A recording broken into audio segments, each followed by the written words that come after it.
എന്തെല്ലാം ചെയ്യും, എന്തെല്ലാം ഒരു രക്ഷയില്ല. എന്നിട്ടും പിന്നെയും താഴ്ത്തുക. അവിടെ വിലപിടിപ്പുള്ള സാധനങ്ങളൊക്കെ വെച്ചിട്ടുണ്ട്, അതൊന്നും എടുക്കരുത്, ഇതും പോയി പറയില്ല. ഇയാളെ ഇടിച്ച് കൊന്നാലെന്താ? നമ്മള് ഈ 50 പൈസ കൊടുത്ത ഫ്രണ്ടിൽ പോയിരിക്കുക, ടിക്കറ്റ് എടുത്തിട്ട് തോർത്തൊക്കെ ഇട്ടിട്ട് പോയി ടിക്കറ്റ് തരികയല്ല, ഞാൻ എൻ്റെ മുഖം കണ്ട ടിക്കറ്റ് എടുത്ത് ഫ്രണ്ട് എനിക്ക് എന്തിനാ കൈ അടിക്കണം പോകണം. ഉർവശി കണ്ടിട്ടുണ്ടോ എന്ന് 50 പൈസയുടെ ടിക്കറ്റ് കണ്ടിട്ടുണ്ടോ? എന്താ പറയണെന്ന് വാക്കുകളില്ല. ഇത്രയും ഒരു വാക്കുകൾ വേണം ഞാൻ തരാം. അലിയുടെ ഡ്രസ്സിനെ കാട്ടി വൃത്തിയായിട്ട് നമ്മുടെ നാട്ടിലെ കുടിയന്മാരാണ് രാവിലെ ഇതെന്റെ കൊള്ളൂലെന്നാണ് പറയണത്. ഇത് ഒരാളിനെ ഊശിയാക്കാൻ ഇതിപ്പരം കാര്യം വല്ലതും ഉണ്ടോ കളിയാക്കാനായിട്ട്?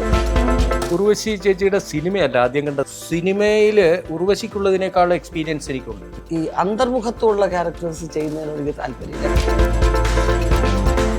തുറന്നു പറയുന്നതൊക്കെ വളരെ ചുരുക്കമാണ് ചേച്ചിയുടെ എക്സ്പീരിയൻസ്. അല്ലാതെ വേണ്ടേ എന്തോ തുറന്നു പറയാൻ, എന്തോ തീയെന്ന് പറഞ്ഞാൽ വാവുള്ളൂ എന്ന് പറഞ്ഞ് ജീവിക്കാൻ പറ്റുമോ നമുക്ക്?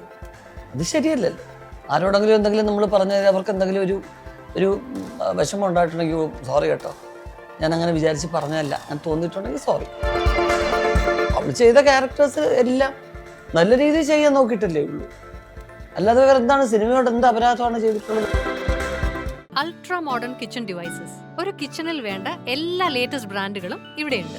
ലോകോത്തര ബ്രാൻഡുകൾ, original products, wide range. MyG future. WhatsApp വഴി ഇംഗ്ലീഷ് പഠിക്കാൻ ഇംഗ്ലീഷ് കഫേ ഉള്ളപ്പോൾ ഇംഗ്ലീഷ് ഒരു വിഷയമേ അല്ല. English cafe, we present you the perfect English. WhatsApp now 9633388575.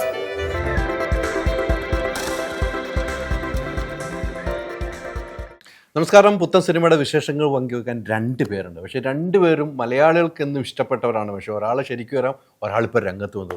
ഒരു കുടുംബ ചിത്രമായിട്ട് ഒരു കുടുംബം തന്നെ രംഗത്ത് വന്നു. അതിലേറ്റവും പ്രിയപ്പെട്ട ഉർവശി ചേച്ചിയും ചേച്ചിയുടെ ഭർത്താവ് ശിവപ്രസാദ്. നമസ്കാരം. കുടുംബ സിനിമയായിട്ട് വരുമ്പോൾ കുടുംബം തന്നെ അങ്ങ് വന്നു.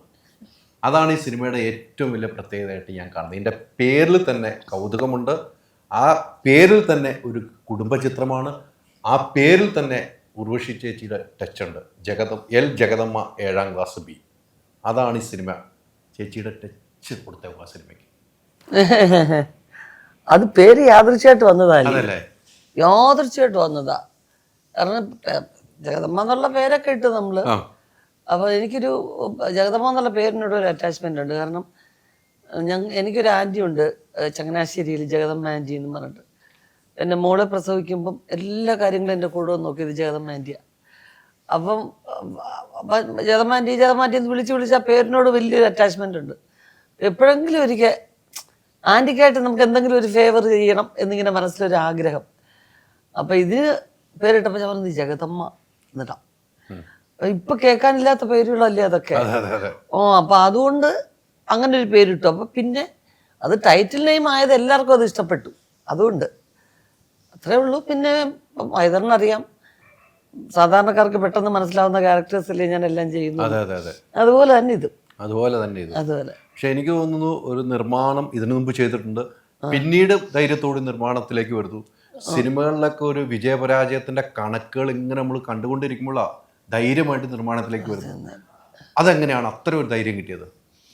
അത് ധൈര്യം തന്നെ, ഹൈദർ പറയുന്ന പോലെ ഒരു ധൈര്യം തന്നെയാണ് ശരിക്കും. അല്ല, കഥയെല്ലാം ശരിയായി വന്നപ്പോൾ പിന്നെ ഞങ്ങളുടെ ഫാമിലി ഫ്രണ്ട്സ് കുറേ പേരാണ് ഇത് പ്രോത്സാഹിപ്പിച്ചത്. അതിൽ ഈ ഫോസിൽ ഹോൾഡിങ്സ് എന്ന് പറയുന്ന അവരെ സംബന്ധിച്ചിടത്തോളം ഇത് ചേട്ടൻ ഇത് ഒരു 10 വർഷമായിട്ട് മനസ്സിൽ കിടക്കുന്ന കുറേ സംഗതികൾ ആ ക്യാരക്ടേഴ്സിനെ കുറിച്ചും ഒക്കെ ഇങ്ങനെ വിവരിക്കുകയും അഭിനയിച്ച് പരിപ്പിക്കുകയും കഥ പറയുകയും ഒക്കെ ചെയ്ത് കേട്ടപ്പോൾ ചേട്ടാ ഇത് എന്താ ഇത് എടുത്തുകൂടെ, ഇത് അങ്ങനെ ഡയറക്റ്റ് ചെയ്താൽ എന്തോ കുഴപ്പം, നല്ല ടെക്നീഷ്യൻസിനെയൊക്കെ കൂടെ വെച്ചപ്പോൾ എത്ര പേര് ഡയറക്റ്റ് ചെയ്തുകൂടെ. എന്നിട്ട് അങ്ങനെ പറഞ്ഞ് നമ്മൾ അതിലേക്ക് ആയതാണ് സത്യം പറഞ്ഞാൽ. 10 വർഷത്തിന് മുമ്പ് നമ്മൾ തമിഴ് ഒരെണ്ണം ചെയ്യാൻ വേണ്ടി പ്ലാൻ ചെയ്തു ഒരു പ്രൊഡക്ഷൻ. അപ്പോൾ പിന്നെ മോൻ്റെ ജനനമൊക്കെ ആയിട്ട് ഇങ്ങനെ പോസ്റ്റ്പോണ്ടായി. പക്ഷെ ഇപ്പം 2 കൊല്ലത്തിന് മുമ്പ്, കഴിഞ്ഞതിൻ്റെ മുമ്പിലത്തെ കൊല്ലമാണ് അതങ്ങ് തീരുമാനമായി. കഥ, തിരക്കഥ, സംഭാഷണം, സംവിധാനം, ഈ ഒരു ടൈറ്റിൽ ഒരാൾക്ക് കേരളത്തിലുണ്ടായിരുന്നു, ബാലേന്ദ്ര മേനോൻ. അല്ല, ഇത് എന്തോന്നറിയോ, നമ്മളങ്ങനെ ഈ ബാലേന്ദ്രൻ സാറിനെയും ആരെ നമ്മൾ താരം വേണം. എനിക്ക് 2 ക്വസ്റ്റ്യൻ കേട്ട 2 ക്വസ്റ്റ്യനാണ് അതിൽ ചോദിച്ചത്. അതിൽ ഇപ്പം എനിക്ക് എൻ്റെ മറുപടി ഉണ്ടായിരുന്നു. ഒന്ന് കുടുംബചിത്രം, അപ്പോൾ കുടുംബചിത്രം എന്ന് പറയുമ്പോൾ എൻ്റെ അച്ഛനും കുഞ്ഞമ്മയും മോനും ഭാര്യയും എല്ലാം കൂടെ പോയിരുന്ന് കാണുന്ന സിനിമയാണ് കുടുംബചിത്രം. അതെ. 2, അലി പറയും ഇപ്പം എന്നോട് തന്നെ സ്ത്രീകളെ നമ്മൾ ബഹുമാനിക്കണം. അത് ലോകം ഇത് ഒരു സ്ത്രീക്ക് ജഗതമ്മ എന്നിട്ട് പേരിട്ടപ്പോൾ ഞാൻ അവർ ഈ ലോകത്താർക്ക് ഇതിൽ കൂടുതൽ ബഹുമാനിക്കാൻ പറ്റും? ജഗത് അമ്മ. എൻ്റെ ആർട്ടിസ്റ്റ് മെയിൻ കഥാപാത്രം ജഗതമ്മ. ഒരു സ്ത്രീക്ക് ഇതിന് മേലെങ്കിലും അലി പറ ഒരു പേര് പറ. ജഗതമ്മ എന്നല്ല ഒരു സ്ത്രീക്ക് ഇടേണ്ട, അതിരിക്കും കട്ടിക്കൊരു പേര് പറ. അമ്മ ഉണ്ട് അതിനകത്ത്. അമ്മയല്ല, ജഗത്തിന്റെ അമ്മ. ജഗത്ത് ലോകത്തിന്റെ അമ്മ. ഒരു സ്ത്രീയെ എന്തൊരു നല്ല പേരാ പിള്ളേർ ജഗതമ്മ. ആ ജഗത് അമ്മ. ഒരു സ്ത്രീയെ ബഹുമാനി ഇതിൽ കൂടുതൽ എത്ര ഞാൻ ബഹുമാനിക്കണം? അലി പറ. തീർച്ചയാണ്. ഭയങ്കര ദീർഘവീക്ഷണമാണ്. ദീർഘവീക്ഷണം ഓക്കെ, അത് വരുന്നതാണ്. ഞാൻ പറഞ്ഞത് 2 കാര്യം, 2 ചോദ്യത്തിന് എൻ്റെ മറുപടി ഇതാണ്. കുടുംബചിത്രം എന്ന് ഞാൻ ആത്മാർത്ഥമായിട്ട് പറയുകയാണെങ്കിൽ, ഞാൻ സിനിമയ്ക്ക് മോനെടാ ഞാനും വരുന്നടാ, ഇത് എൻ്റെ ഭാര്യ, മോൻ, നമ്മുടെ ബന്ധുക്കളൊക്കെ, നമുക്കൊരു സംസ്കാരമുണ്ട്. നമ്മുടെ കൾച്ചർ ഇപ്പോൾ അമേരിക്കൻ കൾച്ചർ വേറെയുണ്ട്. അമേരിക്കയിലൊന്നും അയൽ എന്തോ അതിരിറക്കമില്ല, ഉണ്ടോ? ഇല്ല ഇല്ല ഇല്ല. ഇത് നമ്മുടെ സംസ്കാരത്തിൽപ്പെട്ട അതിരിറക്കം. 2 മുളകില്ലെങ്കിൽ രേണുകേ 2 മുളകാ. ഇതെവിടെ ഉണ്ട് സംസ്കാരം? ഞാൻ ഒരുപാട് രാജ്യങ്ങളിലൊന്നും പോയിട്ടില്ല. ഞാൻ പോയതും ഞാൻ പഠിച്ചതിനകത്തും വായിച്ചതിനകത്തും ഒക്കെ നമ്മുടെ സംസ്കാരം. ചെണ്ട എന്ന് പറഞ്ഞ സാധനം നമ്മൾ എത്യോപ്യ പോകണേ ഇവിടുന്ന് കൊണ്ടുപോകണം അടിക്കാൻ. കഥകളി കാണണമെങ്കിൽ ടിക്കറ്റ് എടുത്ത് കൊണ്ടുപോകണം. പിന്നെ നമ്മുടെ സംസ്കാരങ്ങൾ നമ്മൾ പിന്നെ എന്താ പറയുന്നത്, നമ്മളുടെ വലിയ സംസ്കാരം കേരളത്തിൻ്റെ ആയാലും ഇന്ത്യയിലെ ആയാലും. അപ്പോൾ അതുകൊണ്ട് നമ്മൾ പഞ്ചായത്ത്, അലിയും പഞ്ചായത്തിൽ നിന്ന് വന്നതെന്നാണ് ഞാൻ വിശ്വസിച്ചത്. ശരിയല്ലേ? മുനിസിപ്പാലിറ്റി അല്ല, പഞ്ചായത്ത് ഇതെല്ലാം ഒന്ന് തന്നെ. പഞ്ചായത്ത് എന്ന് പറഞ്ഞ ഒരു ടൈറ്റിലും കൂടെ ഉണ്ട്. ഉണ്ട്. അപ്പോൾ ഈ പാൻ പഞ്ചായത്ത് എന്ന് പറയുമ്പോൾ നമുക്ക് ഇത് നടക്കും നമ്മളെ കൊണ്ട്. ഞാൻ ഒരു ജനകീയനാണ്. ഈ നാട്ടിൽ നിൽക്കുമ്പോഴും എൻ്റെ നാട്ടിൽ തിരക്കാലും അറിയാം, എല്ലാ കാര്യത്തിനും ചെണ്ടപ്പുറത്ത് കോല് വീണാൽ ഞാൻ കാണും. മനസ്സിലായില്ലേ? അത് ഉത്സവങ്ങളായാലും പള്ളിയിലെ പെരുന്നാളായാലും മറ്റേ മുസ്ലിം അവിടെ നമ്മുടെ നാട്ടിൽ എല്ലാവരും ഉണ്ട്. അപ്പോൾ പിന്നെ ഒരു കല്യാണത്തിനൊക്കെ ഞങ്ങളുടെ സമയത്തൊക്കെ വൈകുന്നേരം ചിലപ്പോൾ 1 കിലോമീറ്റർ 2 കിലോമീറ്ററിൽ നിന്ന് കുട്ടുപോന്ന് പറയും. നമ്മൾ കണ്ടില്ല, വലിയ പാനയിൽ നമ്മൾ ഒലക്ക കെട്ടി വെള്ളം കൊണ്ട് കൊടുക്കണം കല്യാണ വീട്ടിൽ. ഇപ്പോഴാ മോട്ടർ. അപ്പോൾ അങ്ങനെയൊക്കെ ചെയ്തിട്ടുള്ള എൻ്റെ നാട്ടുകാർക്ക് എന്നെ അറിയാം. അപ്പോൾ എനിക്കൊരു പഞ്ചായത്ത് നമുക്ക് കൂട്ടിയാൽ കൂടുന്ന സാധനമല്ലേ ഇത്. അതിൻ്റെ കഥ പറയാൻ നമുക്ക് ഒരുപാട് കാര്യങ്ങളൊന്നുമില്ല. നമ്മുടെ മനസ്സിൽ കിടക്കുമല്ല, നമ്മുടെ മനസ്സിലുണ്ട്. ഒന്ന് എഴുതിയാൽ മതി. എഴുതുക. പിന്നെ ടെക്നീഷ്യന്മാർ എല്ലാം നമ്മളുടെ മലയാളം സിനിമയെന്ന് പറയുന്നത് ഘടാഘടിയന്മാരായ ആൾക്കാർ ജീവിച്ചിരുന്നവരുണ്ട്. ഇപ്പോൾ നമ്മുടെ സിനിമ ലോക പ്രശസ്തമായ സിനിമകൾ എടുത്ത ആൾക്കാരുണ്ട്. അപ്പം നമ്മുടെ ശ്രീരാമൻ്റെ കാര്യം പറയുന്ന പോലെ മറ്റേ അണ കെട്ടിയപ്പോൾ ഒരു അണ്ണാൻ ചെന്ന് ഒരു 2 സ്പൂണ് മണൽ കൊണ്ട് തട്ടിക്കൊടുത്തെന്ന് പറഞ്ഞല്ലോ. ഞാനും എന്തെങ്കിലും ചെയ്യണ്ടേ? ഇപ്പം മണലിൻ്റെ കാര്യം പറഞ്ഞുകൂടാ, പോലീസ് പിടിക്കും. എന്നാൽ പോലും അറിയാം, ആ കഥ അറിയോ? കേട്ടിട്ടുണ്ട്. സേതുബന്ധനം നടന്നപ്പോൾ അണ്ണൻ ഇങ്ങനെ നിൽക്കുകയായിരുന്നേ. അപ്പോൾ അവിടെ വലിയ ആൾക്കാർ, വലിയ ലോഡിങ്ങുകാരിങ്ങനെ മതിൽ കെട്ടിക്കൊണ്ടിരുന്നപ്പോൾ അണ്ണൻ വിചാരിച്ച് ശ്രീരാമനെ ഒന്ന് സഹായിക്കാമെന്ന് പറഞ്ഞു. അപ്പോൾ പിന്നെ അണ്ണൻ എന്ത് ചെയ്തു? കടപ്പുറത്ത് പോയി കുറച്ച് മണലിങ്ങനെ കൂടെ ഉരുണ്ടിട്ട് അവിടെ കൊണ്ടിട്ടു. അപ്പോൾ ശ്രീരാമൻ ആ അണ്ണാനെ ഇങ്ങനെ എടുത്തിട്ട് ഒന്ന് സ്നേഹത്തോടെ തലോടി അങ്ങനെ 3 വര കിട്ടിയെന്നുണ്ട്. എനിക്കും സിനിമയിലൊരു 3 വര, ഒരു വരയെങ്കിലും ജനങ്ങൾ ഇട്ട് തരും എന്ന് പ്രതീക്ഷയാണ് ഞങ്ങളുടെ പ്രതീക്ഷ. Pan panchayat cinema. മനസ്സിലായി? ഗംഭീരമാണ് കേട്ടോ.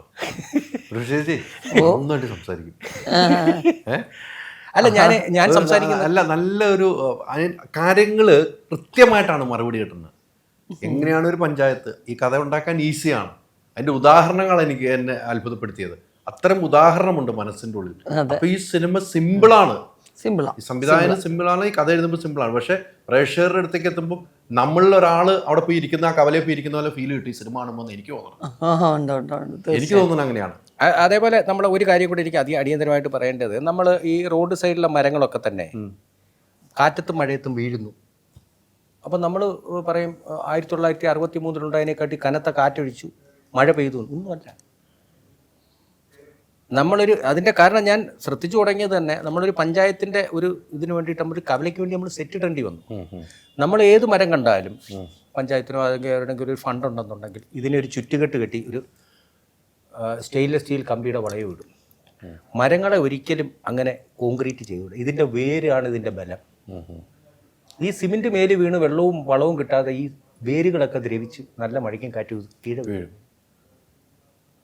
പറഞ്ഞില്ലേ, ഇതൊക്കെ നമുക്ക് ഒരുപാട് കാര്യങ്ങൾ നമ്മുടെ എൻ്റെ സിനിമയിൽ ചെറിയ ചെറിയ കാര്യങ്ങൾ.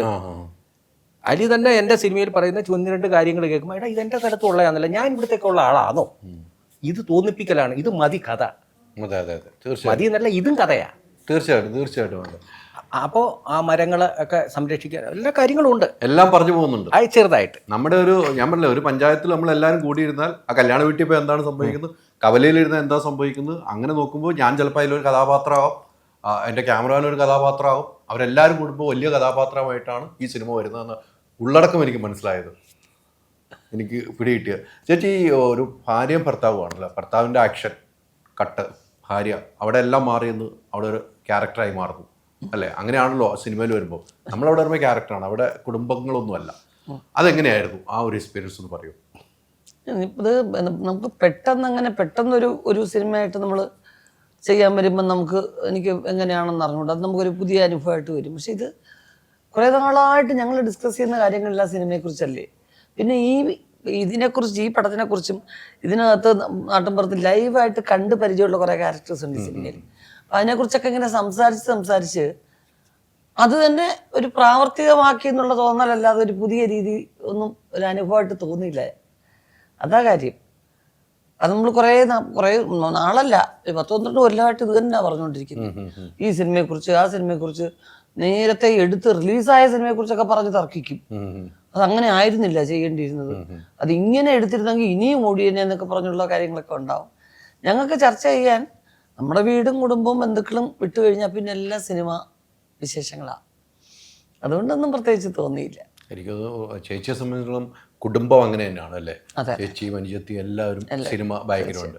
ഒരു ബാക്ക്ഗ്രൗണ്ടും ഇല്ലാത്ത ഭർത്താവ് അത് അദ്ദേഹത്തെ ഇപ്പം സിനിമയിലെ ബാക്ക്ഗ്രൗണ്ടിലേക്ക് എത്തിക്കുകയാണ്.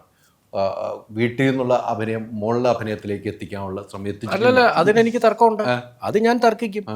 ഉർവശി സിനിമയിൽ എന്നെ ബാക്ക്ഗ്രൗണ്ടിലേക്ക് കൊണ്ടുവന്നു പറഞ്ഞില്ലേ, അത് വ്യക്തമായി എനിക്ക് പറയാൻ പറ്റും. സിനിമയില് ഉർവശിക്കുള്ളതിനേക്കാൾ എക്സ്പീരിയൻസ് എനിക്കുണ്ട്. പറഞ്ഞുതരാം.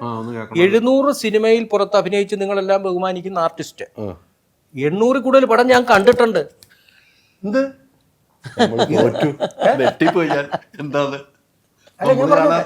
അല്ല, ഞാൻ ഇനിയിപ്പോണ്ട് സിനിമയില് ഞാൻ 50 പൈസ, എൻ്റെ ബന്ധുക്കൾക്ക് തിയേറ്റർ ഉണ്ടായിരുന്നു, അവിടെ ബാക്കില് നമുക്ക് ഫ്രീയാ, അന്ന് റിസർവ്ഡ് എന്ന് പറയും. നമ്മള് ഈ 50 പൈസ കൊടുത്ത ഫ്രണ്ടിൽ പോയിരിക്കാം, ടിക്കറ്റ് എടുത്തിട്ട് തോർത്തൊക്കെ ഇട്ടിട്ട് പോയി, ടിക്കറ്റ് തരികയല്ല, ഞാൻ എൻ്റെ മുഖം കണ്ട ടിക്കറ്റ് എടുത്ത് ഫ്രണ്ട് എനിക്ക് എന്തിനാ കൈ അടിക്കണം കൂവണം. ഉർവശി കണ്ടിട്ടുണ്ടോ എന്ന് 50 പൈസയുടെ ടിക്കറ്റ് കണ്ടിട്ടുണ്ടോ? രാത്രി വീട്ടിൽ നിന്ന് ഒളിച്ച് കഥവും തുറന്ന് സിനിമയ്ക്ക് പോയിട്ടുണ്ടോന്ന് ഇവര്, അത് 800 പുറത്ത് വീട്ടിൽ വിടൂ. അപ്പോ ഞാൻ എക്സ്പീരിയൻസ്ഡ് ആണ്. നമ്മളൊക്കെ എക്സ്പീരിയൻസ് ഇവിടെ ഇതാണ് സിനിമാ പാരമ്പര്യമുള്ള ആള്. സിനിമാ പാരമ്പര്യം ഈ ഞാൻ ഒന്നും പറഞ്ഞില്ല, ഞാൻ പിന്നെ കണ്ട ടിക്കറ്റിൽ ചിലപ്പോൾ ഉർവശി ചിലപ്പം ഒരു നേരത്തെ അരി വാങ്ങിച്ചിട്ടുണ്ടായിരുന്നോ ഇല്ലയോ എന്ന് ആര് കണ്ടു, ഈശ്വരനല്ലേ അതറിയാവൂ. അതെ, അതും കൂടെ എന്റെ സിനിമയുടെ ടിക്കറ്റ് ആണോ എന്ന് അറിയത്തില്ല. പക്ഷെ ഞാൻ ഉർവശിയുടെ അരിക്ക് വരുന്നവരെ പിന്നെ ഉർവശിയുടെ വീട്ടിൽ നിന്ന് എനിക്ക് ഒരു ചെലവിനും തന്നിട്ടില്ല. മൊത്തത്തിൽ ഞാനാണ് എക്സ്പീരിയൻസ്ഡ്. നമിച്ചു ഇവിടെ ഒന്നുമല്ല, ഇവിടെയാണ് നമിച്ചു. ഇത്ര എക്സ്പീരിയൻസ് ഉള്ള ആളാണ് ഞാൻ. പുതിയ സിനിമാ പാരമ്പര്യം എന്ന് പറഞ്ഞു എനിക്ക് തെറ്റിപ്പോയി പ്രേക്ഷകരെ. ഇതാണ് ഏറ്റവും പാരമ്പര്യമുള്ള സിനിമാക്കാരൻ. എവിടെയായിരുന്നു ഇത്ര നാളും? ഭരണ സമയം കഴിഞ്ഞതിനു മുമ്പ് അതിലെവിടെ അളിയൻ വന്നു, പെങ്ങളെ കൊണ്ടുപോയി, ഇത്ര തന്നെ നമ്മുടെ സിനിമയെ പറയുന്ന പോലെ. ഉർവശി ചേച്ചിയുടെ ആദ്യ സിനിമ ഏതാണ് കണ്ടത്? ഉർവശി ചേച്ചിയുടെ സിനിമയല്ല ആദ്യം കണ്ടത്, ഞാൻ പോസ്റ്ററാണ്. ഞങ്ങളുടെ വീട്ടിൻ്റെ അവിടെ കടയിൽ എനിക്കൊരു ബാവണ്ണൻ, എൻ്റെ കൂട്ടുകാരൻ വിനോദിൻ്റെ ചേട്ടൻ, ഇദ്ദേഹം തിയേറ്ററിൽ പോസ്റ്റർ ഒട്ടിക്കും. അദ്ദേഹം ഈ ചണച്ചാക്കൊക്കെ വെച്ചാൽ അദ്ദേഹത്തിൻ്റെ കടയിൽ അത് സെറ്റ് ചെയ്തിട്ടുണ്ട്. ഇത് കണ്ടാൽ അദ്ദേഹത്തിന് സിനിമ ഫ്രീ ആയിട്ട് കാണിക്കും. അങ്ങനെ മുന്താണെ മുടിച്ചിൻ്റെ പോസ്റ്റർ ആലഞ്ചേരി രേണുവിൽ എന്നും പറഞ്ഞുകൊണ്ട് ഈ ബാവണ്ണ ഒട്ടിക്കുന്നതാണ് ഉർവശിയെ ഞാൻ ആദ്യം നമ്മൾ കാണുന്നത്. ബാക്കി ഉർവശി സിനിമയൊന്നും അല്ല, നമുക്ക് എപ്പോഴും അടി അങ്ങനെയൊക്കെ ഉള്ള സിനിമകളാണ് കണ്ടത്. ഇന്നും എൻ്റെ മനസ്സിലുണ്ട് ആ പോസ്റ്റർ വന്നതും ബാവണ്ണ ആ സിനിമ കാണാൻ പോകുന്ന എൻ്റെ കഥകളൊക്കെ പറയുന്നതും ഒക്കെ എൻ്റെ മനസ്സിലുണ്ട്. പോസ്റ്ററാണ് ആദ്യം കണ്ടത്, സിനിമ പോസ്റ്ററാണ്. പിന്നെ അതൊക്കെ ജീവിതത്തിൽ എന്തോ ഈശ്വരൻ ഇങ്ങനെ ഓരോ വഴി അത് ഈശ്വരൻ്റെ ഒരു കയ്യിലെ തീരുമാനമാണ്. ആരെവിടെ പോകുന്നു, എന്താവുന്നു, ആര് ഭാര്യയാവണം, പെണ്ണും മണ്ണും എല്ലാം തന്നെ ഈശ്വരൻ്റെ കയ്യിലാണെന്ന് പറയും. മകളുടെ കല്യാണം അതൊക്കെ ഓരോ ടൈം എന്ന് പറയും. എന്ന് പറഞ്ഞാൽ അതൊക്കെ ഇങ്ങനെ വന്നു ഭവിച്ചു. പക്ഷേ എക്സ്പീരിയൻസ്ഡ് ആയ ഒരു സിനിമാക്കാരനെ കിട്ടിയിട്ട് അവൾ അഭിമാനിക്കട്ടെ. തിരിച്ച് പറയാതിരിക്കാനാ ചേച്ചി ഇത്രയും നല്ല അഭിനേത്രിനെ കിട്ടിയാലും അഭിമാനിക്കാന്ന് പറയാൻ ഗോളടിച്ച് ചേച്ചി. അല്ലല്ല, ഇതൊരു 1.5 പോലെ ചേച്ചി സമ്മതിച്ചു. ചേച്ചിക്ക് ഒരു അവാർഡ് തരാമെന്ന് തീരുമാനിച്ചു, എന്റെ സ്പെഷ്യൽ അവാർഡ് ഇത് കഴിയുമ്പം. ഒരു ഇങ്ങനെ സംസാരിച്ചാൽ നമ്മളെങ്ങനെ പിടിച്ചേക്കാൻ പറ്റും? സംസാരിച്ച് നമ്മൾ പിടിച്ചേക്കണ്ടേ? അത് എത്രയും കണ്ട്. അപ്പൊ എന്റെ അടുത്ത് പറഞ്ഞിട്ടുണ്ട് ഞാൻ സത്യനന്ദിക്കാരന്റെ അസിസ്റ്റന്റ് ഡയറക്ടർ ആണെന്ന്. അല്ല അങ്ങനല്ല, അസിസ്റ്റന്റ് ആയിട്ട് വർക്ക് ചെയ്തു എന്ന് പറഞ്ഞിട്ടുണ്ട് എന്റെ അടുത്ത് ഒരിക്കൽ. ഇത് പറഞ്ഞുതരാം. എന്നോട് ചോദിക്കുകയാണ്, അലി ചോദിക്കുകയാണ്, പുതിയതായിട്ട് എങ്ങും ഡയറക്റ്റ് ചെയ്തില്ല, അസിസ്റ്റന്റ് ചെയ്തില്ല, അസോസിയേറ്റ് ചെയ്തില്ല. ഞാൻ ഇവിടെയൊക്കെയോ പറഞ്ഞു കഴിഞ്ഞു, ഞാൻ മലയാള സിനിമയിലെയോ ഹിന്ദിയോ തമിഴിലെയൊക്കെ സിനിമയിലെ ഒരുപാട് ഡയറക്ടർമാരുടെ പടത്തിൽ വർക്ക് ചെയ്തിട്ടുണ്ട്. അങ്ങനെ ഞാൻ സീരിയസ് ആയിട്ടാണ് പറയുന്നത്. അതെങ്ങനെ ഞങ്ങൾ കണ്ടില്ലല്ലോ സത്യേട്ടൻ്റെ പടത്തിൽ. സത്യേട്ടൻ അദ്ദേഹത്തിൻ്റെ സെറ്റിൽ ജോലി ചെയ്യുന്നു, ഞാൻ എൻ്റെ സൈറ്റിൽ ജോലി ചെയ്യുന്നു, എനിക്ക് കൺസ്ട്രക്ഷനാണ്. അതങ്ങനെ പിന്നെ ഞാൻ പടം കണ്ട് വർക്ക് ചെയ്യും. ഈ സത്യേട്ടൻ്റെ പടം ഇട്ട് കാണുക, വർക്ക് ചെയ്യുക.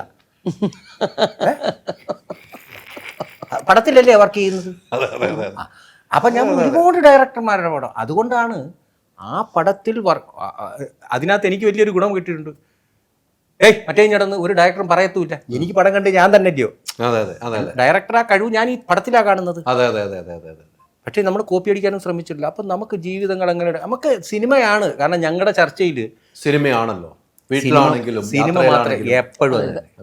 അത് തന്നെയാണ് ഒരു സിനിമാ കുടുംബത്തിലൊരു വിജയം. അത് തന്നെയാണ്. പിന്നെ അല്ലാതെ പറഞ്ഞാൽ വിശേഷങ്ങളില്ലല്ലോ. എല്ലാം എങ്ങനെയൊക്കെ കറങ്ങി തിരിഞ്ഞ് വന്നാലും ഇവിടെ തന്നെ സിനിമയിൽ എത്തും എന്നുള്ള ഇതാണ്, ഒരു മാറ്റമില്ല. ഗംഭീരമാണ് കേട്ടോ. എനിക്ക് ഒരു എന്താ പറയണെന്ന് വാക്കുകളില്ല. ഇത്രയും ഒരു നല്ല എത്രയും നല്ല കലാകാരനെ ഇത്രയും വൈകി പോയാലും ഇന്റർവ്യൂ ചെയ്യണം ഒരു സംഘം മാത്രമേ ഉള്ളൂ. ഒത്തിരി പേര് ചെയ്യുന്നുണ്ട്. പക്ഷെ ഇങ്ങനെ ഒരാളെ കിട്ടിയത് ഇന്നാണെന്ന് മാത്രമേ സിനിമ കാരണമായിരുന്നു. ഇതിനു മുമ്പ് കൊണ്ട് നിർത്തിയിട്ടില്ല.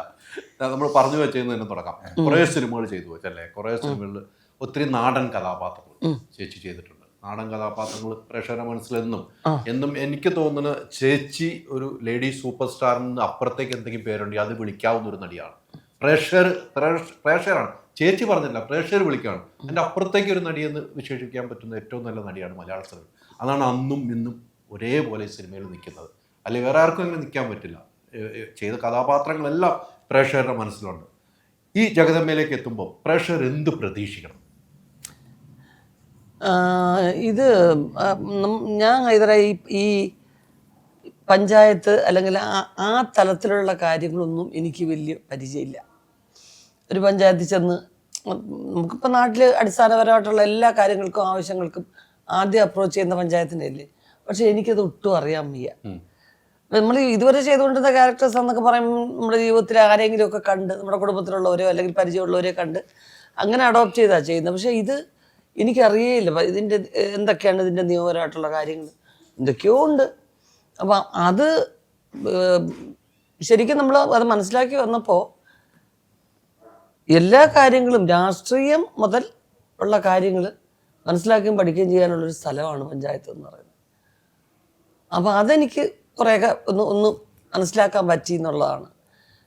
പിന്നെ നമ്മുടെ നാട്ടിൻപുറങ്ങളിൽ അല്ലെങ്കിൽ നമ്മുടെ ചുറ്റിനുമുള്ളവരുടെ എല്ലാ സ്ത്രീകളുടെയും ഉള്ളിലുള്ളതായിട്ടുള്ള ചില കൊച്ചു കൊച്ചു കാര്യങ്ങൾ അത് കുറച്ച് നന്നായിട്ട് എക്സ്പ്രസ് ചെയ്യുന്നൊരു സ്ത്രീ, അതൊട്ടും അതിനെ ഒന്ന് കവർ ചെയ്യാനോ അല്ലെങ്കിൽ കൂടുതൽ സൊഫസ്റ്റിക്കേറ്റഡ് ആവാൻ ശ്രമിക്കാതെ നന്നായിട്ടത് എന്താ പറയുക അങ്ങ് പെരുമാറുക, പ്രവർത്തിക്കുക, അങ്ങനത്തെ ഒരു ക്യാരക്ടർ അത് കുറച്ച് നാളായി ഞാൻ ചെയ്തിട്ട്.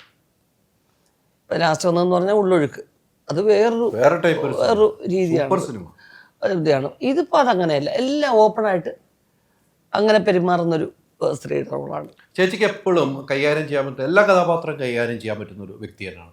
ചേച്ചിക്ക് എന്നും ഇഷ്ടപ്പെടുന്ന എങ്ങനത്തെ കഥാപാത്രമായിരിക്കും? അല്ല, വളരെ ലൈവായിട്ടുള്ള ക്യാരക്ടേഴ്സാണ് എനിക്കിഷ്ടം.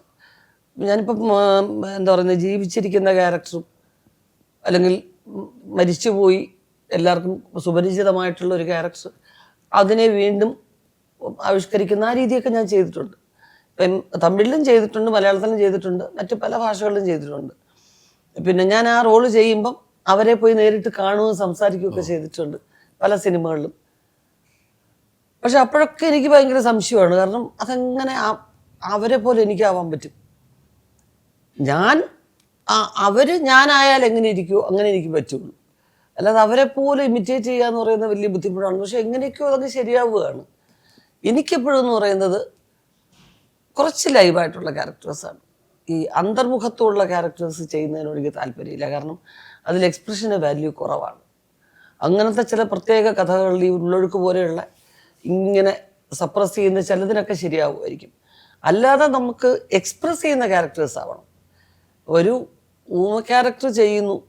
കോശിഷ് എന്നൊരു സിനിമ കണ്ടു ഞാൻ, കൊച്ചിലെയാണ് കണ്ടത്. ജയഭാദുരിയും പിന്നെ നമ്മുടെ സഞ്ജീവ് കുമാർ. അപ്പം ഊമയാ, പക്ഷെ ഒത്തിരി സംസാരിക്കുന്നുണ്ട് ആ സ്ത്രീ അതിനകത്ത്, ആ ക്യാരക്ടർ. അതാണ് അതിനർത്ഥം. എന്നുവെച്ചാൽ സംസാരിച്ചില്ലെങ്കിലും നമ്മൾ ത്രൂ എക്സ്പ്രഷൻസ് കുറേ കാര്യങ്ങൾ കമ്മ്യൂണിക്കേറ്റ് ചെയ്യാൻ പറ്റുന്ന ക്യാരക്ടേഴ്സാണ് ഇഷ്ടം. അതെ, ചേച്ചി അഭിനയിച്ച ഒത്തിരി ആർട്ടിസ്റ്റുകൾ കൂടെ അഭിനയിച്ചു, ഒത്തിരി പേര് അഭിനയിച്ചിട്ടുണ്ട്. ഇപ്പം എക്സ്പ്രഷൻ്റെ കാര്യം പറഞ്ഞപ്പോൾ ഞാൻ ചോദിക്കും, അത്തരമൊരു എക്സ്പ്രഷൻ ചെയ്ത് മുഖഭാഗം കൊണ്ട് അവരുടെ കണ്ണും പിരികവും എല്ലാം മുടി വരെ അഭിനയിക്കാൻ പറ്റുന്ന ഒരു നടൻ ആരായിരിക്കും ചേച്ചിയുടെ ഒരു മനസ്സിൽ? ഒരുപാട് ആർട്ടിസ്റ്റുകളുണ്ട്, വളരെ. അത് മലയാളത്തിലാണെന്ന് പറഞ്ഞാൽ ഒത്തിരി ആർട്ടിസ്റ്റുകളുണ്ട്. പഴയ കാലത്ത് മുതൽ ഇപ്പോൾ വരെ ഉള്ളവർ ഒരുപാട് പേരുടെ പേര് പറയേണ്ടി വരും. എങ്കിലും നെടുമുടി വേണുചേട്ടൻ നമുക്ക് മൈന്യൂട്ടായിട്ടുള്ള ചില എക്സ്പ്രഷൻസൊക്കെ വേണൂട്ടൻ ചെയ്തു കഴിഞ്ഞാൽ പിന്നെ അത് ഇനി ഒരാൾ എങ്ങനെ ചെയ്യുമെന്ന് നമുക്ക് തോന്നും. ചിത്രം എന്നൊരു സിനിമ വിത്തൗട്ട് നെടുമുടി വേണു ചിന്തിക്കാൻ പോലും പറ്റില്ല. കാരണം എന്താ പറയുന്നത്, ഹീറോയുടെ ക്യാരക്ടർ പോയിട്ട് എന്നാൽ ബാക്കിയുള്ള ഒരു 500 രൂപ 500 രൂപ മതി, അങ്ങനെ ഞാൻ പറഞ്ഞോ. അപ്പം വെറും ഒരു എക്സ്പ്രഷനാണ്, മൂക്ക് ഇങ്ങനെ ചീറ്റുന്നല്ലോ ഇങ്ങനെ കാണിക്കുന്നേ ഉള്ളൂ. പക്ഷെ ഇതില്ലെങ്കിൽ, ഈ നെടുമുടി വേണു ഇല്ലെങ്കിൽ ഈ സിനിമ പിന്നെ എന്താവുമായിരുന്നു എന്ന് തോന്നും. അത്രയും മൈന്യൂട്ട് എക്സ്പ്രഷനിലൂടെ സംസാരിക്കാൻ പറ്റുന്നതാണ് പറയാൻ. അദ്ദേഹം ഒരു ഉദാഹരണം മാത്രം. എങ്കിൽ പോലും പറയുകയാണ്, നെടുമുടി വേണുവിന് പകരമായിട്ടും ആ സിനിമകൾ മറ്റു ഭാഷകളിൽ വരുമ്പം നമ്മൾ നിരാശപ്പെടുന്നത്, അയ്യോ വേണുവിന് പകരം ആരായിരിക്കും ഇവിടെ ചെയ്യുന്നത്? അങ്ങനെയാണ്. അത് കറക്റ്റാണ് ആ ചേച്ചി ഇപ്പോൾ പറഞ്ഞ പോയിന്റ്. ആ എക്സ്പ്രഷൻ ഇപ്പം എൻ്റെ മനസ്സിൽ ചിത്രത്തിലേക്ക് ഞാൻ പോയി, ആ സിനിമയിലേക്ക്. ഇതുപോലെ സോഫയിൽ ഇരുന്നിട്ട് എന്നിട്ട് ഒന്നുമില്ല, കാലിങ്ങനെ ത്രികുണാന്നിട്ട് വെച്ചിട്ട് ശരി അത് തരാൻ പറയണം. ആര് പറഞ്ഞു? അപ്പൊ എന്ന് പറയുമ്പോ ഇത് ഒരാളിനെ ഊശിയാക്കാൻ ഇതിപ്പരം കാര്യം വല്ലതും ഉണ്ടോ കളിയാക്കാനായിട്ട്? മലയാളത്തിലെ ഏറ്റവും വലിയൊരു ഹീറോ ചുറ്റും താനെന്തോ പരീക്ഷയ്ക്ക് പഠിക്കണോ എന്നൊക്കെ ചോദിച്ചു. അല്ല, അതിനകത്ത് 2 കാര്യമുണ്ട് കേട്ടോ. ഒരു എക്സ്പ്രഷൻ ലാലേട്ടൻ്റെ കൂടെ ആ സമയത്ത് കട്ടയ്ക്ക് പിടിച്ച് നിൽക്കാൻ വേണം. ലാലേട്ടനും വേണോട്ടുള്ള കോമ്പിനേഷൻ ആണ് പടത്തിന്റെ ഏറ്റവും വലിയ സൗന്ദര്യം എന്ന് പറയുന്നത്. പക്ഷെ ഇത് ഒരുത്തൻ ഗതികെട്ട് നിൽക്കുകയാണ് പോകുന്നൊക്കെ പറയുമ്പോൾ ഒരു മൈൻഡും ഇല്ലാതെ അങ്ങനെ. ഇതിന് പകരം ഏത് ആക്ടർ അഭിനയിച്ചാൽ നമുക്ക് ഇഷ്ടപ്പെടുമായിരുന്നു. അതാണ് പറഞ്ഞത്. അങ്ങനെ നമ്മളെ ഇദ്ദേഹം ഇല്ലെങ്കിൽ ഇനി എന്തു ചെയ്യുമെന്ന് തോന്നിപ്പിക്കുന്ന ആക്ടേഴ്സ് ഉണ്ടല്ലോ. നമുക്ക് നമ്മുടെ ഒരു ഭീകരമായ നഷ്ടമാണ്. ഒട്ടൊക്കെ പകരം ഒരു ആളിനെ ചിന്തിക്കുക എന്ന് പറയുന്നത് ഒരു മാറ്റവും ഇല്ല ചേച്ചി. എനിക്ക് ആ സിനിമ എല്ലാവരും ആ സിനിമയിലേക്ക് പോയി എന്നുള്ളതാണ്. ചുറ്റും നടന്ന് സ്റ്റെയർ കേസ് എന്തെല്ലാം ചെയ്യും, എന്തെല്ലാം ഒരു രക്ഷയില്ല. എന്നിട്ടും പിന്നെയും താഴ്ത്തുക. അവിടെ വിലപിടിപ്പുള്ള സാധനങ്ങളൊക്കെ വെച്ചിട്ടുണ്ട്, അന്നും എടുക്കരുത് ഇതും പോയി പറയില്ല. ഇയാളെ ഇടിച്ച് കൊന്നാലെന്താ നമുക്ക്? അതിനൊക്കെയുള്ള ഒരാളെ കളിയാക്കാനില്ല. കളിയാക്കോ പരിഹസിക്കും അവനെ തൂക്കിക്കൊല്ലുന്നതിനേക്കാളും ഭീകരമായിട്ട് പുറകെ പോയി ഇത് തമിഴ് ചെയ്യുന്നു, ഈ സിനിമ തമിഴ് ചെയ്യാൻ പോകണം, ഹീറോ സത്യരാജ് ആണെന്നൊക്കെ പറഞ്ഞപ്പോൾ ഞാൻ ആദ്യം ചോദിച്ചത് സത്യരാജ് സാറിനോടാണ് ചോദിച്ചത്, സാർ വേണുട്ടൻ്റെ ക്യാരക്ടർ ആരായിരിക്കും? അപ്പൊ അതാരുടെ പേര് പറഞ്ഞു. ഞാൻ ആ സിനിമ കണ്ടിട്ടില്ല, ആരാണെന്ന് പറഞ്ഞാലും ഒരു രക്ഷയില്ല, ഇതിൻ്റെ അപ്പുറത്തേക്കില്ല. കൃത്യമാണ്. മലയാള സിനിമകളിലെ ഒരു വിജയകാലമാണ് ഇപ്പോൾ. എനിക്കൊന്ന് ജനുവരി തൊട്ട് നോക്കുമ്പോൾ ഹിറ്റുകളുടെ കാലമാണ് കേട്ടോ. ചെറിയ പരാജയമുള്ളൂ. രേഖാചിത്രം തൊട്ട് ഇങ്ങോട്ട് വന്നു കഴിഞ്ഞാൽ ഹിറ്റുകൾ എന്ന് വെച്ചാൽ 2-3 കാറ്റഗറി, സൂപ്പർ ഹിറ്റ്, ആവറേജ്, ഇങ്ങനെ നിൽക്കുന്ന കാലമാണ്. എൻ്റെ കയ്യിൽ കുറേ സിനിമ ലിസ്റ്റ് ഇന്നൊരു ന്യൂസ് ചെയ്യാൻ വേണ്ടി എടുത്തു വെച്ചിരിക്കുന്നതാണ്. ഹിറ്റുകളുടെ കാലമാണ്. മലയാള പ്രേക്ഷകർ അങ്ങനെ സിനിമ ഏറ്റെടുക്കുന്നുണ്ട്. ആ ഹിറ്റുകളുടെ ഒപ്പമാണ് നമ്മുടെ ഈ സിനിമ വരുന്നത്. ഇത് നമുക്കെന്നും ഈ സിനിമ വലുതാണ് അല്ലേ? ഏത് സിനിമയും നമ്മൾ അഭിനയിച്ച സിനിമ, നമ്മൾ നിർമ്മിച്ച സിനിമയും നമ്മൾ ഡയറക്റ്റ് ചെയ്ത് നമുക്ക് വലുതാണ്. ഈ വലിയ സിനിമ വരുമ്പോൾ വലിയ ഒഴുക്കാണ് ഇപ്പോൾ. സിനിമയുടെ ഒഴുക്ക് നടക്കുമ്പോഴാണ് നമ്മുടെ ഈ സിനിമ ഈ 2-ാം തീയതിയിലേക്ക് എത്തുന്നത്. ആ ഒഴുക്ക് ഭയപ്പെടണം നമ്മൾ. ഇല്ല, നമ്മൾ ദൈവത്തിനെ വിചാരിച്ചൊരു സിനിമ ചെയ്തു. നമ്മൾ വിശ്വസിക്കുന്നു നമ്മുടെ സിനിമയിൽ എന്താ പറയുന്നത്, മുഖം ചുളിക്കാനുള്ള ഒന്നുമില്ല. അല്ലാതെ മുഖം കൂടുതൽ ഇങ്ങനെ പ്രസന്നമാകാൻ വേണ്ടി എന്തെങ്കിലും ഉണ്ടോ എന്ന് അവകാശപ്പെടുന്നില്ല. പക്ഷെ എന്തായാലും മുഖം ചുളിച്ച് ഇങ്ങനെ കാണിക്കാനുള്ള ഒന്നും ഇല്ലാത്തൊരു സിനിമ. അപ്പോൾ തീർച്ചയായിട്ടും കണ്ടിരിക്കാൻ ഇഷ്ടപ്പെടുന്നൊരു സിനിമയാവും എന്നുള്ള പ്രതീക്ഷയാണ്. ഉണ്ട്. അതേപോലെ നമ്മൾ പറഞ്ഞ ഓർക്കുമ്പോൾ പറഞ്ഞില്ലെങ്കിൽ മറന്നു. ഈ കുടുംബ ചിത്രം എന്ന് പറഞ്ഞപ്പോൾ എൻ്റെ ഏറ്റവും അടുത്ത ഒരു സുഹൃത്ത് ചോദിച്ചു, അപ്പോൾ നമ്മുടെ ന്യൂ ജനറേഷന് ഉള്ള പടമല്ലേ? ഞാൻ ചോദിച്ചു, ചോദ്യം നീ ചോദിച്ചത് ഞാൻ പറഞ്ഞുതരാം. കുടുംബ ന്യൂജൻ അങ്ങനില്ല. അപ്പോൾ കുടുംബവും ന്യൂജനും കൂടെ രണ്ടാന്നുള്ള ലെവലിലല്ലേ ആ ചോദ്യം അറിയാതെ ചോദിച്ചതാണ്. പക്ഷേ ന്യൂ ജനറേഷൻ എന്നും പറഞ്ഞൊന്നുമില്ല. ഇത്രയും നല്ല ഏറ്റവും വലിയ ബുദ്ധിയുള്ള കുഞ്ഞുങ്ങളെയാണ് ഈ കാലഘട്ടത്തിൽ നമുക്ക് ഈശ്വരൻ തന്നത്. പക്ഷേ നമ്മൾ സാധാരണ ഇപ്പം ഒരു ഉദാഹരണം പറഞ്ഞാൽ, അച്ഛൻ എന്ന് പറയുമ്പോഴത്തേക്ക് നമ്മളൊക്കെ അച്ഛനെ കൊച്ചുനാൾ കണ്ട മ്യൂസിക് വീഴും, ചെന്ന് അച്ഛ ഫീസില്ല. ഇവിടെ എൻ്റെ മോൻ ചോദിക്കുന്നേ, എടാ അച്ഛ ഇച്ചിരി ചായ വേണോ അല്ലെ പാല് വേണോ? എൻ്റെ അടുത്ത് ചോദിക്കുമ്പോൾ ഞാൻ അച്ഛനിനേക്കാൾ കൂടുതൽ എടായിൽ കണ്ടാൽ ഞാൻ ഈ ജനറേഷനിലായി, ഞാനും ന്യൂ ജനറേഷനായി. ഒരു ഉദാഹരണം ഞാൻ പറയാം. എത്ര വലിയ ബുദ്ധിയുള്ള കുഞ്ഞുങ്ങളാണെന്നറിയാം നമ്മൾ ഈ ന്യൂ ജനറേഷൻ എന്ന് പറയുന്നത്. അവരെ നമ്മളൊന്ന് കെട്ടിപ്പിടിച്ചാൽ തീരുന്ന കാര്യമേ ഉള്ളൂ. ഞാൻ അടി കൊടുത്താലും വൈകുന്നേരം ഞാൻ വേണം. പിള്ളേർ ഇപ്പോൾ അത്ര വയസ്സുള്ള എൻ്റെ മോൻ കമ്പ്യൂട്ടറിൽ ഇങ്ങനെ അല്ലെ ഒരു ലാപ്പിലോ മൊബൈലിലോ അവരിന്ന് ചെയ്യുന്ന കാര്യം അവൻ കാഞ്ഞിരപ്പള്ളിയിൽ നിന്ന് അടിക്കുമ്പോൾ ഞാൻ കുഞ്ഞിരാമൻ പിള്ള എന്നാണ് അടിക്കുന്നത്. പക്ഷേ ഞാൻ ചോദിക്കും, എടാ കാഞ്ഞിരപ്പള്ളി എങ്ങനെയാണെന്ന് ചോദിക്കും. നമ്മൾ അങ്ങോട്ട് ചെന്നാൽ അവർ നമ്മളോട് ചേർന്ന് നിൽക്കും. അപ്പോൾ ഈ ജനറേഷൻ എന്നൊക്കെ പറയുന്നത് ഒന്നുമല്ല, ഏജോ അല്ലെ ഒരു ജനറേഷൻ ഗ്യാപ്പ്, വെറുതെ ഒരു വാക്കാണ്. ഈ ജനറേഷൻ ഗ്യാപ്പ് എന്നൊരു ഗ്യാപ്പേ ഇല്ല. ഇപ്പൊ ചെറിയ വാക്ക് തന്തവൈവും വന്നിട്ടുണ്ട്. അതൊക്കെ എന്താണ്, എന്താണോ എന്തോ അങ്ങനെ എവിടുന്ന അവർ ഉത്ഭവിക്കുന്നതെന്ന് അറിയുന്നില്ല. അല്ല അതിലേ ഞാൻ പറഞ്ഞല്ലോ, ഞാനിത് സന്തോഷിക്കും. കാരണം പുതിയ ഇപ്പോഴും നമ്മൾ ഈ കുഞ്ഞുങ്ങളുടെ വിഷൻ എങ്ങനെയാണെന്ന് നമുക്ക് ചിന്തിക്കാൻ പറ്റത്തില്ല. അവർ കാണുന്ന മാധ്യമങ്ങൾ, അവർ വായിക്കുന്ന ബുക്കുകൾ, അവർ പഠിക്കുന്ന ഇതൊക്കെ വേറെയാണ്. ഞാൻ പഠിക്കുമ്പോൾ പ്രീ ഡിഗ്രി ആയിരുന്ന +2, അന്ന് പ്രീ ഡിഗ്രി ഇത് +2. അന്ന് വില്യം വേർഡ്സ്വർത്തിൻ്റെ ഡാഫോഡിൽസ് എന്ന് പറഞ്ഞൊരു കവിത, ഇതും കഴിഞ്ഞ് 2 വർഷം കഴിയേണ്ടി വന്നു. ഞാൻ ഇങ്ങനെ വായി നോക്കിയിരുന്നു, സാറ് പഠിപ്പിച്ചു. ഇത് നദിയുടെ തീരത്തുണ്ടാകുന്നൊരു പൂവാണെന്ന് ഞാൻ മനസ്സിലാക്കിയ പിന്നെ 2 വർഷത്തിന് ശേഷം. പക്ഷേ 7ാം ക്ലാസ്സിലുണ്ട് വില്യം വേർഡ്സ്വർത്തിൻ്റെ ഡാഫോഡിൽസ്. അത് സാധാ ഇംഗ്ലീഷല്ല, റൊമാൻറ്റിക് റിവൈവലിലുള്ള ഇംഗ്ലീഷാണ്, ഷേക്സ്പിയറിയൻ ഇംഗ്ലീഷ് അങ്ങനെ പറയുന്നത്. നമുക്ക് വൈകുണ്ഠം ഇങ്ങനെ സാറ് പഠിപ്പിക്കുന്നു, തലയും കുലുങ്ങും. ഇല്ലെങ്കിൽ എന്തെങ്കിലും ചോദ്യം ചോദിച്ചാലും മടിയനല്ല മൊത്തത്തില്, നല്ല മടിയനല്ല മൊത്തത്തില്. സംശയം എന്താ? വിയർപ്പിൻ്റെ അസുഖമുണ്ട്, വിയർത്തുകൂടാ. ഇതിൽ അഭിനയിച്ചിട്ടുള്ളൂ ഉണ്ട്, അറിയണ്ടേ എനിക്ക്. നല്ല നടനാണിത്, നടനാണിത്, എല്ലാ കഴിവും. അപ്പം അഭിനയം ഉണ്ടായിരുന്നു അല്ല? എന്താണ് ക്യാരക്ടർ? ഞങ്ങൾ എൻ്റെ ഞങ്ങൾ ചർച്ച ചെയ്യാത്ത ഒരു കാര്യമില്ല. ഓരോ കഥാപാത്രം അതുകൊണ്ടൊരു ഗുണം ചെയ്തത് അതെല്ലാം നമ്മുടെ അഭിനയം മൊത്തം ലൈവായിരുന്നു. ഞങ്ങളുടെ കൂട്ടായ്മ, ക്യാമറാമാൻ അനിൽ നായർ, എഡിറ്റർ, അവർ എല്ലാം കളത്തിലുണ്ട്.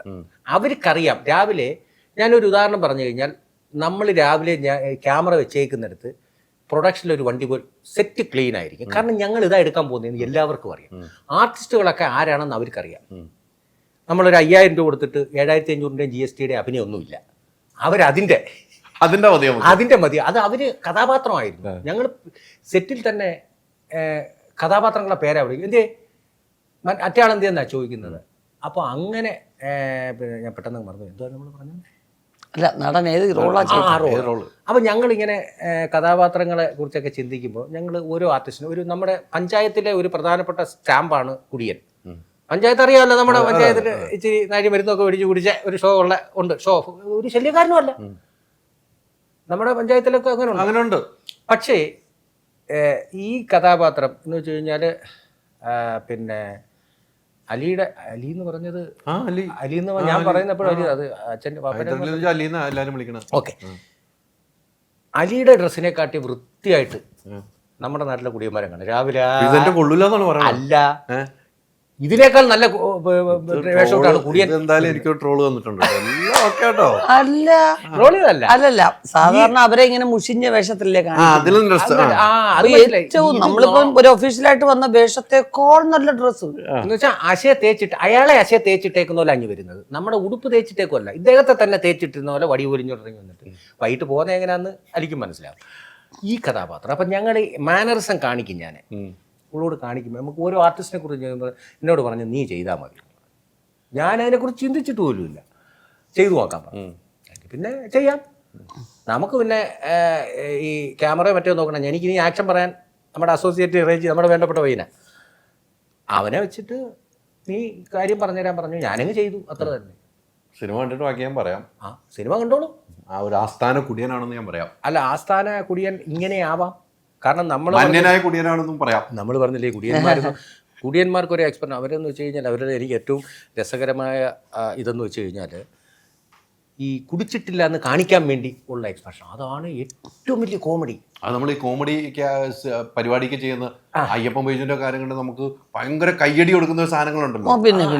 ഇത് ഞങ്ങൾക്ക് ഞാനിതൊക്കെ നേരിട്ട് കാണുന്നതാണ്. അപ്പൊ നമ്മൾ ഒരാൾ നമ്മൾ ഒരുപാട് കണ്ടിട്ടുണ്ട് അങ്ങനെയുള്ള ക്യാരക്ടേഴ്സ്. പക്ഷേ പിന്നെ പിന്നെ പിന്നെ പിന്നെ വന്നപ്പോൾ അത്തരം ക്യാരക്ടേഴ്സിന് ചില ബോഡി ലാംഗ്വേജ് വേണം എന്ന് വിചാരിച്ച് അത് ഒരു ക്ലീഷേ പോലെയായി. ഇങ്ങനെ വരുമ്പോൾ ഇങ്ങനെ വേണം ബോഡി ലാംഗ്വേജ്, ഇവിടുന്ന് ഈ ഭാഗങ്ങളിൽ ഒരു ഇളക്കം വേണം, ഇതിന് തലയ്ക്ക് ഇങ്ങനെ ഒരു ആട്ടം വേണം, ഇങ്ങനെ ഒരു രീതിയായി. അപ്പോൾ അതിൽ നിന്ന് കുറച്ച് വ്യത്യസ്തമായിരിക്കണമെന്ന് ഞാൻ പറഞ്ഞു. അങ്ങനെയുള്ള ആരെങ്കിലും ഇടാം, ഒരിക്കലും ഇദ്ദേഹം അഭിനയിക്കുമെന്ന് വിചാരിച്ചിട്ടല്ല. ഇവരെ ഇടാം അവരെ ഇടാം, അങ്ങനെ ചെയ്യാന്ന് വിചാരിച്ചു. പക്ഷെ അവസാനം നോക്കിയപ്പോൾ ഈ ഒറിജിനൽ കണ്ടിരിക്കുന്ന ആൾക്കാർക്കല്ലേ അറിയത്തുള്ളൂ ഈ ഒറിജിനൽ എവിടുന്നാന്നുള്ളത്. അപ്പോൾ ഇത് ഒരാളിനെ മനസ്സിൽ വെച്ചായി ചെയ്യുന്നത്, അത് വരുന്നില്ല. അപ്പൊ ഞാൻ പറഞ്ഞു എന്തുകൊണ്ട് ചെയ്തുകൂടാ, ഒരു ത്രൂ ഔട്ട് ക്യാരക്ടർ എന്നുള്ളതല്ല, പക്ഷെ മനസ്സിൽ നിൽക്കും, അങ്ങനെ അങ്ങ് ചെയ്താ അതും പിടിച്ചു. എല്ലാ മേഖലയിലും ഉണ്ട് നമ്മൾ, അത് വേണം, അങ്ങനെ വേണം. ഈ ചേച്ചിയുമായിട്ട് നിങ്ങളുടെ ജീവിതത്തിൽ യാത്ര ചെയ്യുന്ന സമയത്ത് ഏറ്റവും കൂടുതൽ വഴക്ക് ഉണ്ടാകാറുള്ള എന്ത് പറയുമ്പോഴായിരിക്കും? വഴക്ക് കൂടുന്നത് അതിലെ ഒരു കാര്യമുണ്ട്, എന്താ പറയുക, വഴക്കെന്ന് ഉള്ളത് വെച്ചാൽ അടിയും വഴക്കൊന്നും അങ്ങനെയൊന്നുമല്ല. വഴക്ക് എല്ലാ കാര്യത്തിനും തർക്കം കാണും.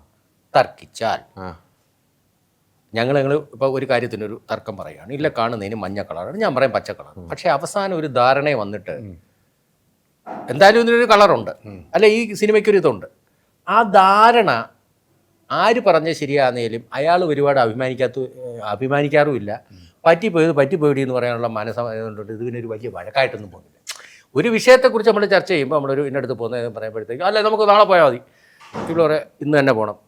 അവസാനം നമ്മൾ എന്ത് ചെയ്യും, വൈകിട്ട് ഇന്നും നാളെ കൂടെ ഇടയ്ക്കുള്ളൊരു സംഭവം വെച്ച് ഞങ്ങളൊന്ന് കണക്ക് കൂട്ടി നോക്കി എന്താണ് വണ്ടിയുടെ അവൈലബിലിറ്റി, ഡ്രൈവറുടെ അവൈലബിലിറ്റി നോക്കിയിട്ട് എൻ്റെ കയ്യിൽ തെറ്റ് പറ്റിപ്പോയി കഴിഞ്ഞാൽ നമുക്കൊരു ദിവസത്തെ വഴക്കാണ്. എന്ത് വഴക്ക് ഉണ്ടായാലും ഒറ്റ ദിവസം, പിറ്റേന്ന് രാവിലെ അവനവൻ്റെ കാര്യങ്ങൾ നോക്കണ്ടേ.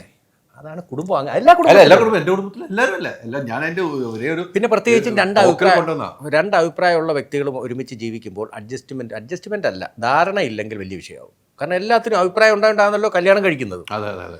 ഇപ്പോൾ അലിയയുടെ വീട്ടിൽ നിന്ന് അലിയുടെ വേറൊരു വീട്ടിലേക്ക് പെണ്ണാലോചിച്ച് വന്നു, എല്ലാവരും കൂടെ ബന്ധുക്കൾ പോയി നിശ്ചയം കഴിച്ചു, കല്യാണം കഴിച്ചുകൊണ്ട് വരുമ്പോൾ ആർക്കെങ്കിലും ഒരാൾക്കൊക്കെ ഇച്ചിരി ഒരു അഭിപ്രായത്തിൽ ഇത്തിരി ഒതുക്കം കാണും. മറ്റേത് രണ്ട് അഭിപ്രായമുള്ളവരെ ഒന്ന് ചേർന്നതാണ്. അപ്പോൾ എല്ലാവർക്കും അല്ലാത്ത കാര്യത്തിൽ രണ്ട് അഭിപ്രായം കാണും. പക്ഷേ നമ്മൾ ധാരണപ്പെടുത്തി അല്ലെ ധാരണപ്പെട്ട് വരുമ്പോഴത്തേക്ക് വിഷയമില്ല, ഒരു വിഷയമില്ല. ഇപ്പോൾ സിനിമയെ തന്നെ ഒരു പിന്നെ വലിയ നടിയെ വെച്ച് പടം ചെയ്യുന്നതായിട്ടോ ഞാൻ ഒരു ഡയറക്ടർ, ഞങ്ങൾ ഒരേ കുടുംബം, ഞങ്ങൾ മോനും എല്ലാം അല്ലേ, ഓരോ ഫാമിലിയിലെ കാര്യം രാവിലെ നടക്കുന്നു, അത്ര തന്നെ. അങ്ങനെ അങ്ങ് പോകുന്നു. ഷൂട്ട് ഇവിടെ നടക്കുന്നു, അത്രേ. ഷൂട്ട് ഇങ്ങനെ എൻ്റെ മുറയ്ക്ക് പൊക്കോളും, നമ്മൾ നടക്കുന്നു അല്ലേ. ഇതിലെ ഓരോ സീനുകളും നമുക്ക് എടുത്തു പറയുമ്പോൾ പല സീനുകളുണ്ടല്ലോ. ഈ നമ്മൾ സാധാരണ ചേച്ചി അഭിനയിച്ച ഡയറക്ടർമാരുടെ എക്സ്പ്രഷൻ നോക്കിയിട്ട് അത് ഓക്കെയാണ് നമ്മൾ തിരിച്ചറിയും. ഹസ്ബൻഡ് എന്ന് പറഞ്ഞ ഈ ഡയറക്ടറിൻ്റെ നമ്മൾ ചെയ്ത് ഓക്കെയാന്ന് എങ്ങനെയാണ് തിരിച്ചറിയുന്നത്?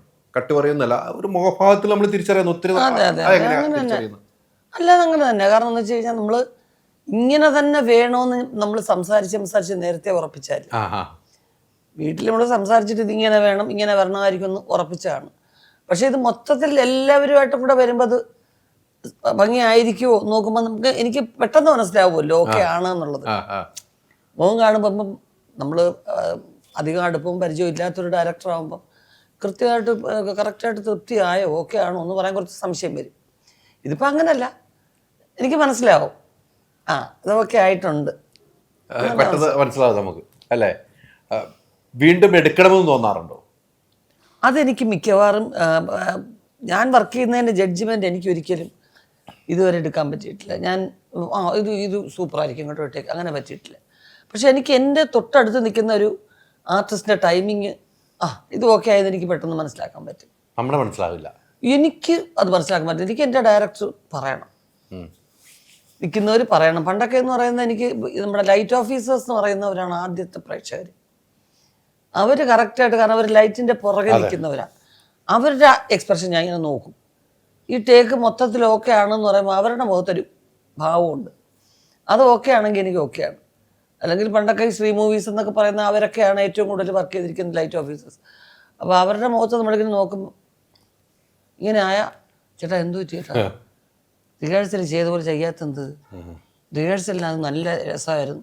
പിന്നെ ഞാൻ ഡയറക്ടേഴ്സിൻ്റെ അടുത്ത് പോകും, ഞാൻ പറയും ഒരു ടേക്ക് കൂടെ എടുക്കണേ, എനിക്ക് എന്തോ ഒരു മിസ്സായതുപോലെ. അന്ന് ഫിലിമാണ്, ഒരുപാട് പരീക്ഷണത്തിന് പറ്റത്തില്ല, പക്ഷെ അങ്ങനെ റീടേക്ക് എടുത്തിട്ടുണ്ട് ഞാൻ. അപ്പം ഞാൻ എൻ്റെ ചുറ്റും നിൽക്കുന്നവരെ എപ്പോഴും ഞാൻ നോക്കും.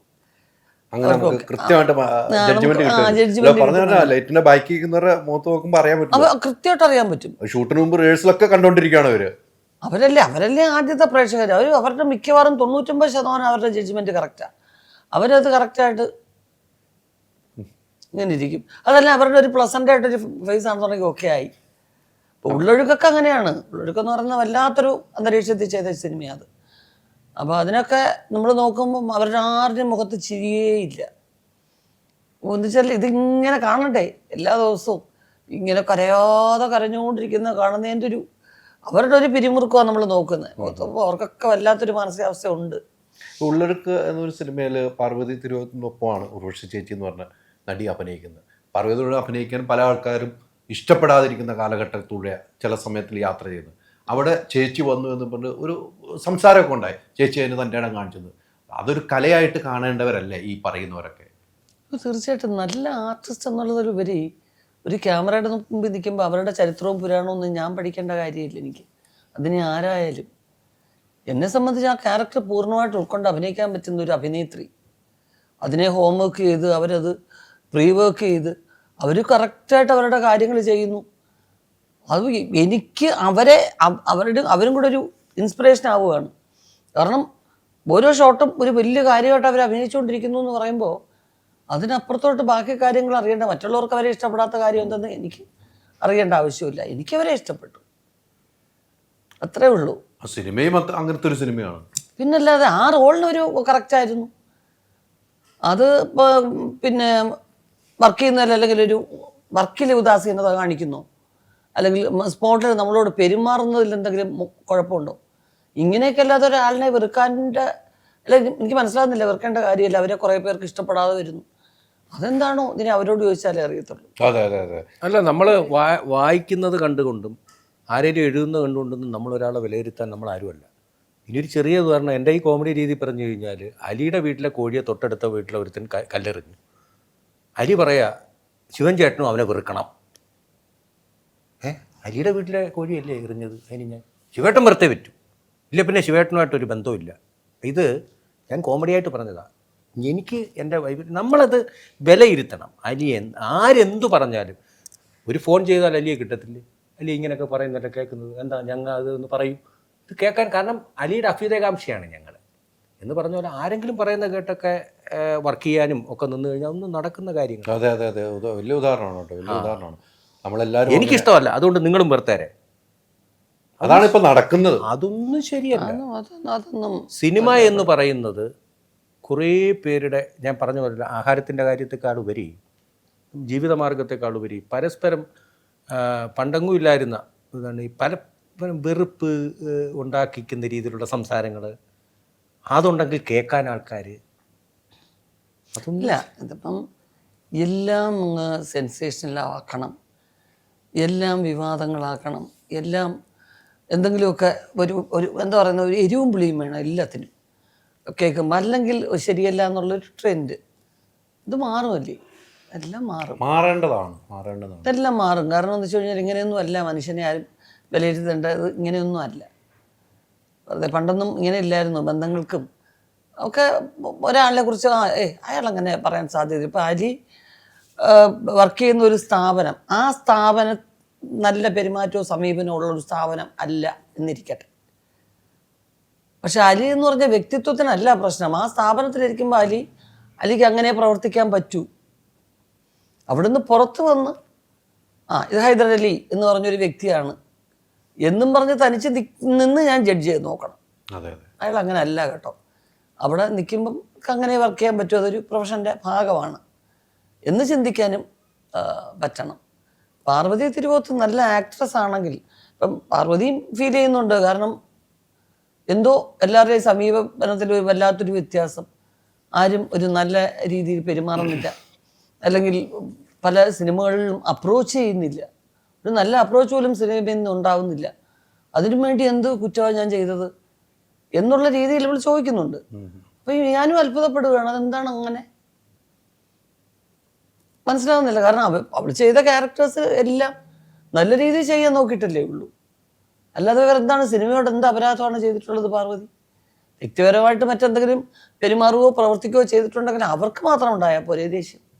മുഴുവൻ സിനിമയ്ക്കും പാർവതിയോട് ദേഷ്യപ്പെടാൻ ന്യായമൊന്നുമില്ലല്ലോ. അല്ല, അത് ചേച്ചി ഇങ്ങനെ തുറന്നു പറയുന്നതൊക്കെ വളരെ ചുരുക്കമാണ് ചേച്ചിയുടെ എക്സ്പീരിയൻസ്. അല്ലാതെ വേണ്ടേ, എന്തോ തുറന്നു പറയാർക്ക് എന്തോ തീയെന്ന് പറഞ്ഞാൽ വാവുള്ളൂ എന്ന് പറഞ്ഞ് ജീവിക്കാൻ പറ്റുമോ നമുക്ക്? അത് ശരിയല്ലല്ലോ. നമ്മളൊരു നിഷ്പക്ഷമായിട്ട് നിൽക്കുന്നു, നമ്മൾ നമ്മുടെ ജോലി ചെയ്യുന്നു, നമ്മൾ പ്രവർത്തിക്കുന്നു. ആരോടെങ്കിലും എന്തെങ്കിലും നമ്മൾ പറഞ്ഞാൽ അവർക്ക് എന്തെങ്കിലും ഒരു വിഷമം ഉണ്ടായിട്ടുണ്ടെങ്കിൽ സോറി കേട്ടോ, ഞാൻ അങ്ങനെ വിചാരിച്ച് പറഞ്ഞതല്ല, അങ്ങനെ തോന്നിയിട്ടുണ്ടെങ്കിൽ സോറി, അങ്ങനെ പറയേണ്ട ഒരു രീതിയിലല്ലേ നമ്മൾ മുമ്പോട്ട് പോവേണ്ടത്. അവിടെ തീരുകയും ചെയ്യണം, പിന്നീട് അതിലേക്ക് പോകല്ലോ, പിന്നീട് അത് പൊക്കി പിടിച്ചുകൊണ്ട് വരില്ല. അതെ അതെ, അതൊക്കെയാണ് ഇപ്പൊ ഇവിടെ ഉണ്ടായിക്കൊണ്ടിരിക്കുന്നത്. അത് പറയേണ്ട സ്ഥലത്ത് വെച്ച് പറഞ്ഞു പോയാൽ പിന്നെ ഒരു പ്രശ്നവുമില്ല, ഒന്നുമില്ല, മുഖത്ത് നോക്കി തന്നെ പറയണമെന്ന് മാത്രമേ ഉള്ളൂ. അത്രേ ഉള്ളൂ. അല്ല, ഒളിച്ച് എന്ന് പറഞ്ഞിട്ട് അവൻ എന്നെ എന്തെങ്കിലും ചെയ്തു അല്ലെങ്കിൽ ഇവളെന്തെങ്കിലും ചെയ്തു എന്ന് പറഞ്ഞിട്ട് ഒരു അർത്ഥമില്ല എന്നാണ് ചുരുക്കത്തിൽ എനിക്ക് മനസ്സിലായ ചേച്ചി. അതാണ് ഇവിടെ നടക്കുന്നത്. പറയേണ്ടത് ആർജവത്തോടുകൂടി, പണ്ട് പറഞ്ഞതുപോലെ ഇപ്പോഴും പറയാൻ ആർജവം കാണും. പണ്ടത്തെക്കാളും സ്വാതന്ത്ര്യമുണ്ട് സ്ത്രീകൾക്ക്.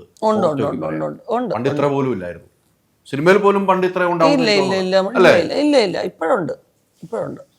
അല്ല, ഈ സിനിമയിലെ പണ്ടത്തെ ബന്ധത്തിൻ്റെ കാര്യം, ഈ പിന്നെ KPC ലളിത ചേച്ചിയുടെ ഒക്കെ ശബ്ദം നമുക്ക് ഫോണിക്ക് വേറെ സൗണ്ടാണ്. അപ്പം അലി വിളിക്കുമ്പോൾ നമുക്ക് പെട്ടെന്ന് തിരിച്ചറിയണമെങ്കിൽ നമ്മൾ ഒറ്റ വാക്കേ ചോദിക്കൂ, അവളെന്തേ, ആ വാക്കിൽ KPS ലളിത ചേച്ചി ആണ്. പിന്നെ നമ്മുടെ വാവ ചേച്ചി, ഇവരുടെയൊക്കെ എന്ന് പറയുന്ന ആ ഒരു ബന്ധങ്ങൾ സിനിമയിൽ, ഇവരുടെയൊക്കെ ആ ബന്ധങ്ങളും ആ കണക്ഷൻസും ഒക്കെ കാണുമ്പോൾ നമ്മൾ അത്ഭുതപ്പെട്ടിട്ടുണ്ട്. ഇന്ന് മൊത്തം ഫോർമാലിറ്റീസാണ്. ഈഗോ എന്ന് ഞാൻ പറയുന്നില്ല, ഈഗോ എന്ന് പറഞ്ഞപ്പോൾ ഞാൻ അരിയപ്പോൾ ഇത് എനിക്കങ്ങനെ അറിയാവും. എൻ്റെ എനിക്ക് തിരിച്ച് ചേട്ടാ, ഞാൻ ഇപ്പോൾ ഇതല്ലാതെ ഞങ്ങളെ കൊണ്ട് പറ്റുകയില്ല ഈ വലിയ ഫോർമലൊന്നും ആവാൻ. അപ്പോൾ ശരിയല്ലേ പറയുന്നത്? അന്നത്തെ ബന്ധങ്ങൾ പലരുടെയും പിന്നെ ഇവിടെ എനിക്ക് പറഞ്ഞു തരുന്നത് ഇങ്ങനെ ആയിരുന്നു. സെറ്റിലൊക്കെ ഇപ്പോൾ ധൈര്യത്തിന് എത്ര ഘടാഘടികന്മാരായ ആർട്ടിസ്റ്റുകളുണ്ട്, പെണ്ണുങ്ങളുണ്ട്. അതൊരു കൂട്ടായ്മയായിരുന്നു. കൂട്ടായ്മയിൽ നിന്ന് നല്ല പ്രൊഡക്റ്റുകൾ ഉണ്ടാവും, എന്തൊക്കെ തമാശകൾ ഉണ്ടാവും. പിന്നെ ഇപ്പൊക്കെ തമാശ പറഞ്ഞാൽ അത് വേറെ കേസായി മാറുന്നു. പേടിക്കേണ്ടിയിരിക്കുന്നു. ഇപ്പൊ ഇനിയിപ്പോ ഒരു പുരുഷന് സ്ത്രീയുടെ മുഖത്ത് നോക്കി അഭിനയിക്കാൻ പറ്റുള്ളൂ, സ്ത്രീക്ക് പുരുഷന്റെ മുഖത്ത് നോക്കി കണ്ണ് തുറച്ചാൽ 10 സെക്കൻഡ് തുറച്ചു വെക്കാൻ കേസാന്ന് പറയണത്. ശരിയല്ലേ പറഞ്ഞത്? അങ്ങനെയൊക്കെ ഇപ്പൊ പോകുന്ന യാത്ര എന്തുമായിട്ട് സിനിമകൾ നന്നായാൽ പ്രഷർ കയറും. ആരുടെ പേര് എന്ത് ആരോപണം ഉണ്ടായാലും അവരഭിനയിച്ച ശേഷം സിനിമ നല്ലതാണോ, ലക്ഷക്കണക്കിന് പ്രേക്ഷകർ. അതാണ് പ്രേക്ഷകനും നമ്മളും സിനിമാക്കാരനും തമ്മിലുള്ള വ്യത്യാസം. എന്താണെന്നറിയോ? കറക്റ്റ്. സിനിമാക്കാരൻ അറിയേണ്ടത് അലിയെ ഏതെങ്കിലും ആർട്ടിസ്റ്റ് വഴക്ക് പറഞ്ഞു, അത് അലി അവരുമായിട്ടുള്ള വിഷയം, നിങ്ങൾ തീർത്തോളുക. ഇത് ഞങ്ങൾക്ക് കലാരൂപമാണ് വേണ്ടത്. പൈസ എന്നാണ്, ഈ പൈസയാണ് നമ്മൾ നടക്കുന്ന വണ്ടിയും നമ്മൾ നടക്കുന്ന ആഹാരവും നമ്മുടെ വീട്ടിലെ പിള്ളേരുടെ പിന്നെ ഫീസും ഒക്കെ ഇവർ തരുന്ന പൈസയാണ്. അവർ പറയുകയാണ്, ഞങ്ങൾ കലാസൃഷ്ടികൾ ആസ്വദിക്കാൻ വന്നവരാണ്, നിങ്ങൾ തങ്ങളിൽ പ്രശ്നമുണ്ടെങ്കിൽ നിങ്ങൾ അയക്കോ, നമുക്ക് ടൈമില്ല. അതാണ് ഇപ്പോൾ സിനിമാ രംഗം. അത് മാറ്റമാണ്, അത് മാറി വരികയാണ്, മാറണം. ഇനി അതിന് വലിയ കാര്യങ്ങളില്ല, മാറിക്കൊണ്ടേയിരിക്കും. ചേച്ചി ഗംഭീര പടമായിട്ട് തുടരും പോകുന്നു. ഭയങ്കര അഭിപ്രായം കണ്ടു. ലാലേട്ടൻ്റെ സിനിമയിൽ ഞാൻ കണ്ടതിൽ, ഞാൻ ആ ലാലേട്ടൻ സിനിമയിൽ ഈ സിനിമയാണ് എനിക്ക് ലാൽസലാം ഓർമ്മ വരും. അത്ര കഥാപാത്രം വന്നു, കിലുക്കം ഓർമ്മ വരും, എല്ലാ സിനിമയും അതിനകത്ത് വരും, ആറാം തമ്പുരാൻ ഓർമ്മ വരും. അങ്ങനെ എല്ലാ സിനിമയും കൂട്ടിയ ഒരു സിനിമയാണ് ഇത്. അത് ശോഭന ചേച്ചിയുമായിട്ട് ഒരുമിച്ച് വരുന്ന ഒരു സിനിമ അല്ലേ, വർഷങ്ങൾക്കുള്ള അവർ. അതുപോലെ ചേച്ചിയുമായിട്ട് വർഷങ്ങൾ ഒത്തിരി സിനിമകൾ അഭിനയിച്ചു. ഞങ്ങളൊക്കെ, ഞാനൊരു പ്രേക്ഷകൻ എന്ന നിലയിലേക്ക് ഞാനൊക്കെ ആഗ്രഹം നിങ്ങൾ ഒരുമിച്ചൊരു സിനിമ വന്നു. അത് ഡയറക്ടർമാരൊക്കെ ചിന്തിക്കണം. ഡയറക്ടർ നല്ല ഒരു കഥയൊക്കെ ആയിട്ട് വന്നു കഴിഞ്ഞാൽ അത്തരമൊരു സിനിമ ഉണ്ടാകണമെന്ന് ചേച്ചിക്കും ആഗ്രഹമില്ലേ?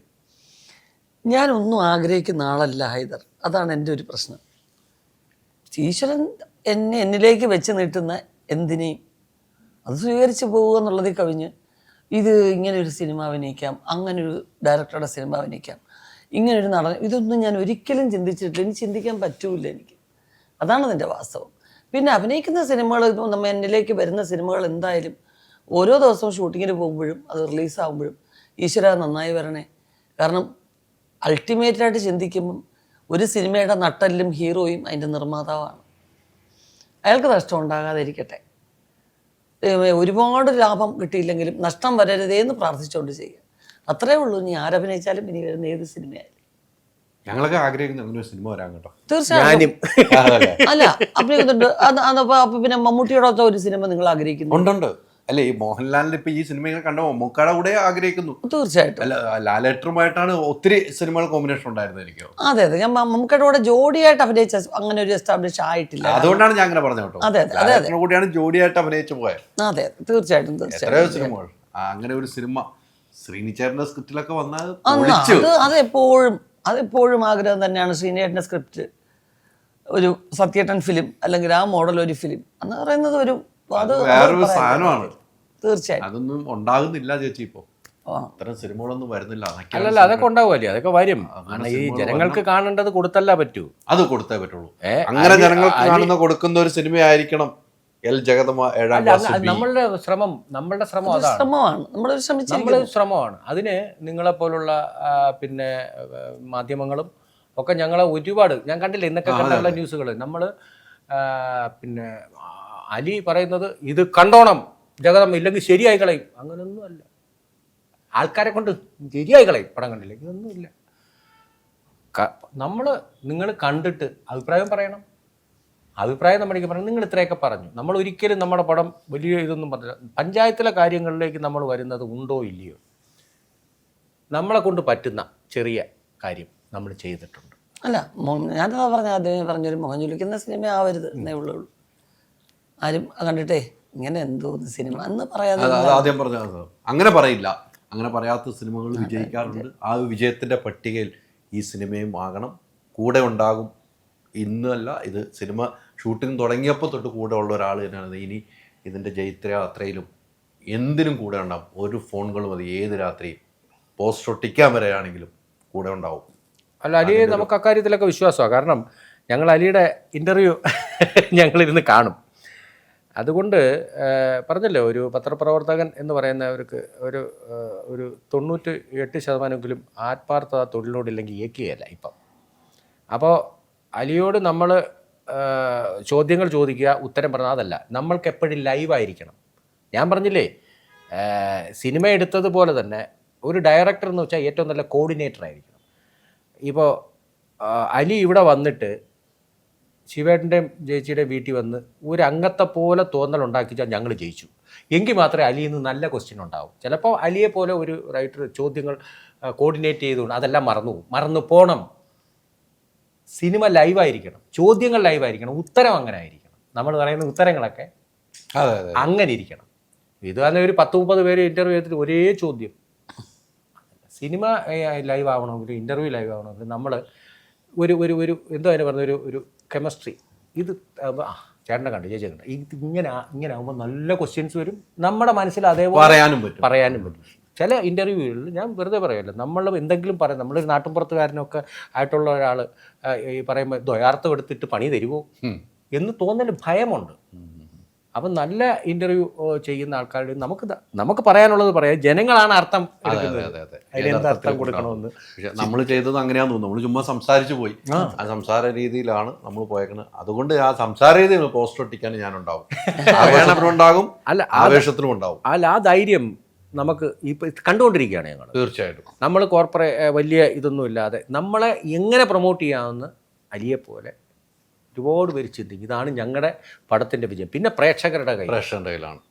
അപ്പം മറക്കേണ്ട പ്രേക്ഷകർ 2-ാം തീയതി ആ ദിവസം തന്നെ പോയി സിനിമ കാണുക. നിങ്ങളുടെ നല്ല അഭിപ്രായങ്ങൾ എന്തായാലും ചേച്ചീനൊക്കെ വിളിച്ചാൽ നമുക്ക് കിട്ടുന്നവരാണ്. നല്ല അഭിപ്രായങ്ങൾ നിങ്ങൾ അറിയിക്കുക. സിനിമ ഒരു കുടുംബ ചിത്രമാണ്.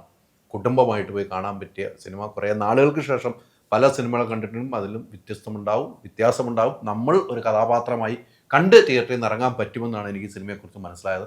ഞാനുണ്ടാകുമോ ചിലപ്പോൾ കഥാപാത്രം, അല്ലെങ്കിൽ എൻ്റെ തൊട്ട അയൽവക്കത്തുള്ള ഒരാൾ കാണും. ഓരോ കഥാപാത്രം നമ്മളുടെ ഒരാളായി മാറുന്ന സിനിമ സൂപ്പർ ഹിറ്റ് ആകട്ടെ. കൂടെ ഉണ്ടാവും. Thank you. Ultra modern kitchen devices. ഒരു കിച്ചണിൽ വേണ്ട എല്ലാ ലേറ്റസ്റ്റ് ബ്രാൻഡുകളും ഇവിടെയുണ്ട്. ലോകോത്തര ബ്രാൻഡുകൾ, original products, wide range. MyG future. WhatsApp വഴി ഇംഗ്ലീഷ് പഠിക്കാൻ ഇംഗ്ലീഷ് കഫേ ഉള്ളപ്പോൾ ഇംഗ്ലീഷ് ഒരു വിഷയമേ അല്ല. English cafe, we present you the perfect English. WhatsApp now 9633 888 575.